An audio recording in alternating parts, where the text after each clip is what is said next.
काय झालं 2 वर्ष धरण हे आहे बंद आहे. त्या धरणातनं पाणी कमी येतं म्हणजे धरणाचं पाणी आठवणच टाकली नाही साफ. त्याच्यामुळं खाली पाणी नाही आम्हाला. आता कपडे धुवायला पाणी नाही, गुरांना पाणी नाही, असे सगळ्या अडचणी बऱ्याच आहेत. आणि जर आम्ही इथून आमच्या इथे डुरा पण आम्ही पाडतो पाणी न्यायला. पण आता काय धरण आता 2 वर्षात काहीच नाही.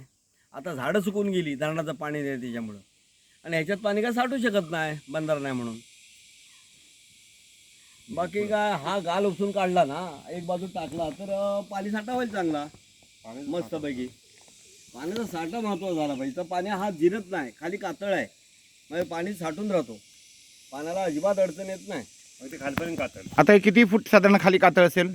आता हे बघा वरच दिसतंय एक कातळ नाही तरी 3-4 फूट असेल. हा ह्या पुढं इकडे कमी आहे, इथं मध्येच खोल आहे. इथं मध्ये खोल आहे. आणि याबद्दल नदीची रुंदी कुठपर्यंत आहे? नदी किती रुंद आहे? त्या टोकापर्यंत आहे. कुठल्या? ह्या झाडाच्या पलीकडं तो मोठा झाड दिसतो तिकडे नदी आहे. नदी 2005ला जो दरडी कोसळल्या ना त्याच्यात ना 3 वरल्या दरडी इकडं आल्या खाली आणि नदी इकडं आली मागे सरकली. शेती होती इथं शेती होती, ह्या पूर्ण शेती होती सगळी वरपर्यंत. तुमचं नाव काय? प्रताप खेडेकर. आणि तुमचं? शांताराम कसाले. रेहळे भागाडी या भागातील हा जो धरणाचं वर्ष अडचण आल्यामुळे इथे पाण्याचा प्रश्न निर्माण झालेला आहे.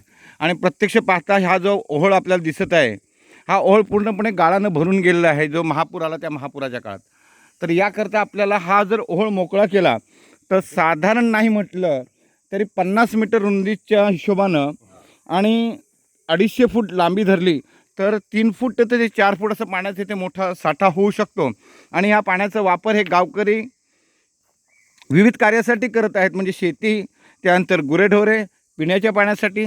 तर यांना हे मोकळं करून देणं आणि इथला गाळ काढून देणं हे फार नितांत गरजेचं आहे.